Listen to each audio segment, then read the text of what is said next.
La France traverse une crise budgétaire dont la gravité est comparée à celle de l'après-guerre. Le quoi qu'il en coûte macroniste, alimenté par des emprunts inconsidérés, nous laisse au pied du mur d'une dette abyssale que menace d'aggraver l'Union européenne en nous en demandant toujours plus. Cette année en l'état, c'est 23,3 milliards d'euros que vous consentez à donner à l'Europe. C'est 1,7 milliard de plus que l'année dernière, sans compter les centaines de millions d'euros prévus dans la partie 2 du projet de loi de finances. C'est toujours plus. Ce sont les mêmes personnes, avec une même vision politique du monde, qui aujourd'hui ont encore le pouvoir à Paris comme à Bruxelles. Les mêmes hommes, avec les mêmes idées, donneront les mêmes conséquences. Une catastrophe économique et son funèbre cortège de drames personnels, faillite, chômage, pauvreté. Et la dette. Madame von der Leyen avait promis pendant la crise Covid que les centaines de milliards d'euros levés pour le plan de relance seraient l'unique emprunt commun. Une tromperie puisque la dette commune est de nouveau mise sur la table.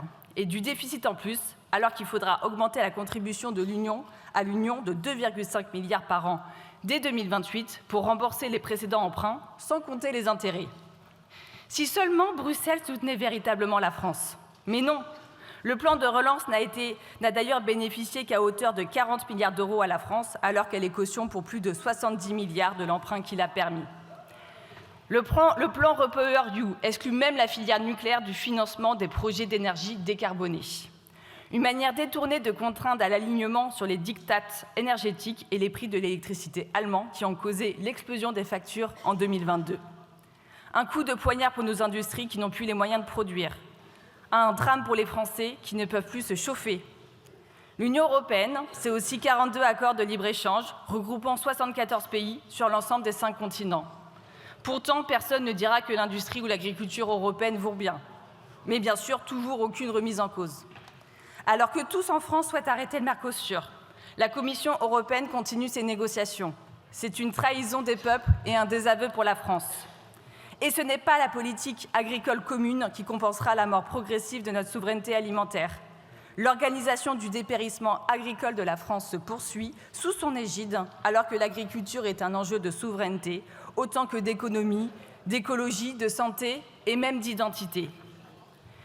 L'Union était aussi censée protéger nos frontières. Le pacte sur l'asile et l'immigration viole la souveraineté des États membres et leur impose un coût économique, sécuritaire et humain trop lourd. Pendant ce temps, Bruxelles dépense l'argent du contribuable dans une aide publique au développement, loin de nos territoires, loin de nos intérêts, et parfois même de l'intérêt de ceux qui sont censés la recevoir. Ainsi, cette Europe, ardemment soutenue par certains d'entre vous, collègues, aspire à toujours plus d'intégration et de contrôle. Et malgré le fait que ce fédéralisme soit déjà mis en échec par la réalité, vous percevez à vouloir lui transférer toujours plus de pouvoir dans une fuite en avant irrépressible. Le rapport Draghi, salué par Madame von der Leyen, dessine un plan à 800 milliards d'euros d'investissements supplémentaires par an. Des objectifs de dépenses qui sont bien éloignés des injonctions que nous assène cette même Union européenne. Ils seraient financés par de nouvelles ressources propres, soit en bon français des taxes et des impôts supplémentaires, sans compter la dette.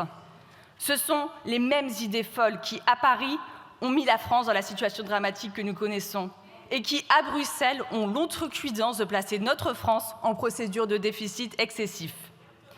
Mes chers collègues, c'en est assez. Nous n'avons ni l'argent, ni le temps pour des folies contradictoires et étrangères à nos intérêts.